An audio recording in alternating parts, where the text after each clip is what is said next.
Hello everyone, my name is Deepika Sharma, Assistant Professor in Chandigarh Polytechnic College. Today, I'll explain the topic memory and its type, linker, loader, booting and its type. These are one of the core topics in operating system, or we can also say building blocks in computer engineering in subject operating system. So first of all, start with the definition of memory. Memory. A memory is the collection of storage units or devices together. The memory unit stores the binary information in the form of bits, and a memory is just like a human brain. It is used to store data and instructions. In computer memory, it is the storage space where data is to be processed and instructions required for processing are stored. The memory is divided into large number of small parts called cells. Each location or cell has a unique address which varies from 0 to memory size -1. For example, if the computer has 64K words, then this memory unit has 64 into 1024 is equal to 65536 memory locations. The address of these locations varies from 0 to 65535. And next are the main categories of memory. Generally, memory can be classified into two categories. One is the volatile memory and second is the non-volatile memory. In volatile memory, the data is not permanently stored. When the power is switched off, the data loses from your computer system. And in non-volatile memory, the data is permanently stored and does not lose any data when power is switched off. And the next are the main types of memory. The three main types of memories are cache memory, primary memory, or we can also say main memory, and the next is the secondary memory. So first of all, cache memory. Cache memory is a high speed memory which can speed up the computer, which can speed up the computer, uh, which can which can speed up the computer. It acts as a buffer between the CPU and the main memory. It is used to hold those parts of the memory and the program which was most frequently used by the CPU. And the cache memory is costlier than the main memory or disk memory, but economically than CPU registers. Cache memory is an essential part because it is extremely fast memory, and it act as a buffer between RAM and the CPU. Cache memory is used to reduce the average time to access data from the main memory. The cache is a smaller and fastest memory which stores copies of the data from frequently used main memory locations. And next are the advantages and disadvantages of cache memory. The main advantages of cache memory are: cache memory is faster than main memory. It consumes less access time as compared to the main memory. It stores the program that can be executed within a short period of time, and it stores data for temporary use. And the disadvantages of cache memory are: the cache memory has limited capacity, it is very expensive. Now, next is the hit ratio. The performance of the cache memory depends or measured in terms of quality hit ratio, and a cache hit occurs when the requested data can be found in a cache, while a cache miss occurs when it cannot. So, when the CPU refers to memory and find the word in cache, it is said to produce a hit. If the word is not found in cache, then it is in main memory, then it is counts as a miss. The ratio of the number of hits to the total CPU references to the main memory is called hit ratio, and we can calculate the hit ratio using this formula. Hit ratio is equal to hit divided by hit plus miss. And next type we have main memory, or we can say primary memory. Primary memory is also known as main memory, or we can also say internal memory and primary storage. All those types of computer memories that are directly accessed by the processor during data using data bus are called primary memory, and primary memory holds only those data and instruction on which the computer is currently working. So it allows a processor to access, stores, running program and currently processed data that's stored in a primary location. And some of the other features of primary memory are it has a limited capacity and data is lost when power is switched off. It is generally made up of semiconductor devices.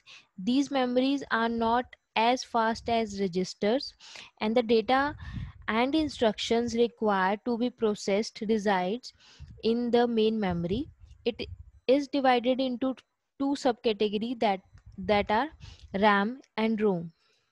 And the characteristics of main memory are, these are semiconductor memories. It is known as main memory, usually volatile in nature. Because of that, data is lost in case of power off.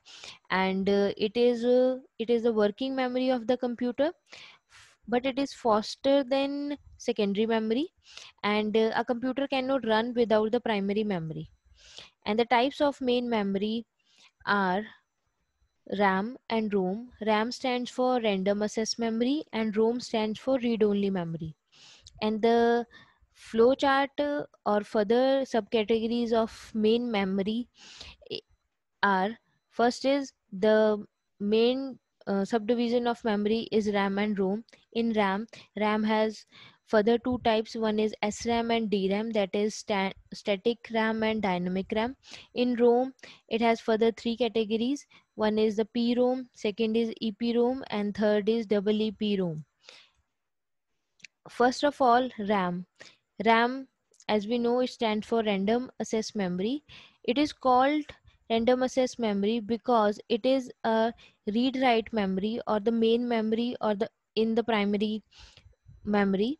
The programs and data that the CPU requires during execution of a program are stored in this memory. Random access memory is the best known form of computer memory. RAM is considered random access because you can access any memory cell directly if you know the row and column that intersect at that cell. And the further types of RAM are static RAM and dynamic RAM. So the main categories of RAM are SRAM and DRAM, and the features of static RAM are the data in SRAM is stored using the state of a flip flop, and it retains value infinitely as long as it is kept powered, and mostly uses to create cache memory of CPU. It is faster and more expensive than DRAM. And the second category, DRAM, and the main features of DRAM are each cell stores bit with the capacitor and transistor, large storage capacity, needs to be refreshed frequently, used to create main memory, slower and cheaper than static RAM. And there is a difference between DRAM and SRAM. As we studied earlier, that DRAM constructed by capacitors and SRAM constructed by flip-flops. And in DRAM, it requires very few milliseconds to maintain its data, but in SRAM, it holds its content as long as power is available. DRAM is inexpensive and SRAM is expensive, and DRAM is slower than SRAM. SRAM is faster than dynamic RAM. And next point is, we can in DRAM we can store many bits per chip, but in SRAM we cannot store many bits per chip. DRAM uses less power, SRAM uses more power. Dynamic RAM generates less heat, but static RAM generates more heat. And dynamic RAM used for main memory, whereas static RAM used for cache memory. And the next type we have is ROM and its type. ROM is used for storing programs that are permanently resident in computer and for table of constant that do not change in values once the production of the computer is completed. The ROM portion of main memory is needed for storing an initial program called bootstrap loader, which is to start the computer software operating when power is turned on. So, ROM loads the bootstrap loader in our operating system. And the next is, there are three basic types of ROM. First is PROM, that is programmable read-only memory. EPROM, erasable programmable read-only memory. And EEPROM is electrically erasable programmable read-only memory. And the types of ROM, first is programmable read-only memory. In this memory, it is read-only memory that can be modified only once by a user. It can be programmed only once and it is not erasable. And in second type, erasable and programmable read-only memory. In this, we can erase the data by using ultraviolet light for a duration of up to 40 minutes. Usually, an EPROM erases achieves this function. During programming, an electrical charge is trapped in an insulated gate region. The charge is retained for more than 10 years because the charge has no leakage path. And the next is EEPROM memory. It is electrically erasable and programmable read-only memory. In this, we can program and erase data electrically. It can be erased and reprogrammed about 10,000 times. Both erasing and programming take about 4 to 10 milliseconds. And next type, we have secondary memory. Secondary memory is also known as external memory and it's non-volatile in nature. These are used for storing data and information permanently. CPU directly does not access these memories. Instead, they are accessed by input-output routines, and the contents of secondary memory are first transferred to the main memory and then the CPU can access it. For example, disk, CD-ROM, DVD are the examples of secondary memory. And the main characteristics of secondary memory are, it is used for storage of data in a computer. These are magnetic and optical memories. It is non-volatile in nature. Data is permanently stored. And a computer may run without the secondary memory, but these are slower than primary memories. And next topics, so that was all about the memory and its type. And the next topic is linker. In operating system, linker combines the various pieces of data code together to form a single executable file that can be loaded in the memory. Linking we can perform at multiple stages. First is at compile time, load time, and also at runtime. In computing, a linker or link editor is a computer utility program that takes one or more object files generated by a compiler and combines them into a single executable file, library file, or another object file. As if we run executable files again and again on the compiler, then it loads the compiler and consumes more memory. So with the help of linker, we link those executable files at the end with the source code files after the compilation. And the computer programs typically are composed of several paths or modules. These parts need not all be contained within a single object file, and in such cases refer to each other by means of symbols as addresses into other modules, which are mapped into memory addresses when linked for execution. And next are the type of linking. First is the static linking. Static linking is the result of linker copying all library routines used in the program into the executable image. This may require more disk space and memory than dynamic linking, but it is more portable since it does not require the presence of the library on the system where it runs. And the second type is dynamic linking. In dynamic linking, many operating system environments allow dynamic linking, differing the res- differing the resolution of some undefined symbols until a program is run.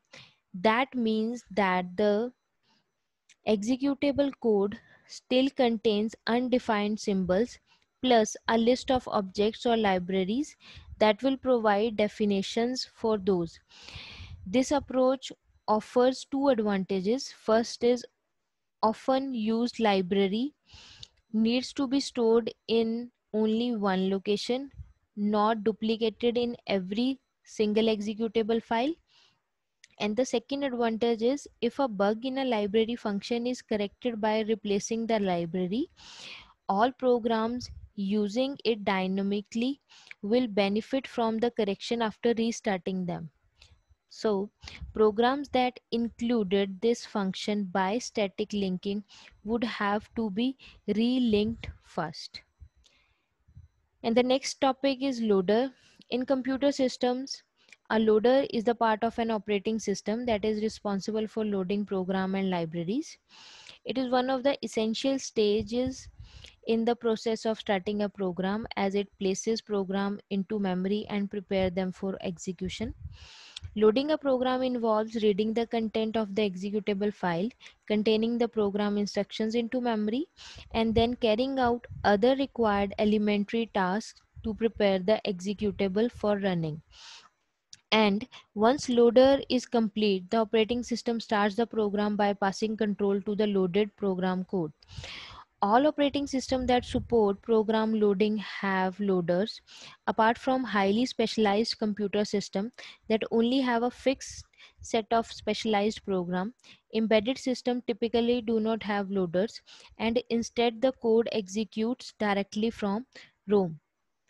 And these are the types of loader. We have two major types of loader. One is absolute loader and second is the relocating loader. Absolute loader, it loads the file into memory at the location specified by the beginning portion of the file. And an absolute loader is the simplest of loaders. it its function is simply to take the output of the assembler and load it into memory.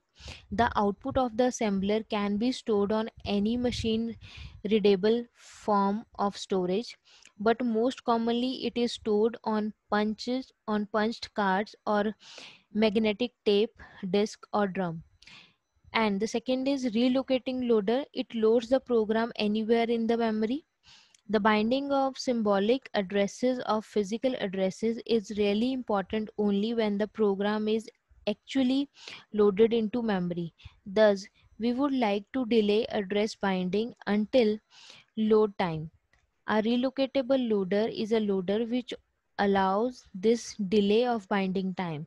The decision is where to place a program is done by operating system. And the last topic of our presentation is booting. It is very important topic, and in computing, booting is starting up a computer or computer appliances until it can be used. It can be initiated by hardware such as a button press or by software command. After the power is switched on, the computer is relatively dumb and can read only parts of its storage called read-only memory. There are small program is stored called firmware. It does power on self-tests and most importantly allows accessing other types of memory like a hard disk and main memory. The firmware loads bigger programs into the computer's main memory and runs it in general purpose computers, but additionally in smartphones and tablets, a booter manager is run. And next are the types of booting. There are main two types of booting. One is the hot booting and cold booting. Hot booting or warm booting. A warm booting is typically initiated from the operating system rather than pressing a button on the computer itself. For example, to perform a warm boot on a Windows system, you may select shutdown, restart from the start menu. And cold booting, it is performed to perform a cold boot means to start up a computer that is turned off. It is often used in contrast to a warm boot, which refers to restarting a computer once it has been turned on. A cold boot is typically performed by pressing the power button on the computer. So this is all about booting and its type, and thank you.